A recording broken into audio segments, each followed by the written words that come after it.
Taman permainan ni comel, mesra kanak-kanak. Tapi kalau tandas macam ni memang tak patut. Taman di sini cantik. Tambah-tambah lagi bila bersebelahan dengan sungai. Tapi bila mana tandas tidak dijaga, sayalah. Tandas ni tengok macam ada keadaan yang baru. Tapi dalam dia tu agak kotor dan tidak dijaga.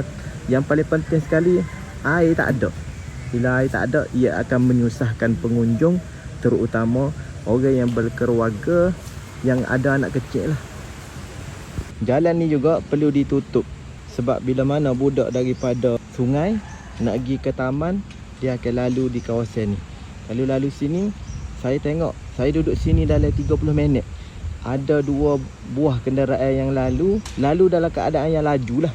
Jadi saya berharap pihak berkuasa ambil tindakan dan perhatian dengan segera. Taman ni dah lawa dah comel dah. Alhamdulillah, mesra kanak-kanak, mesra keluarga. Tapi kalau tandas macam ni memang mengecewakan.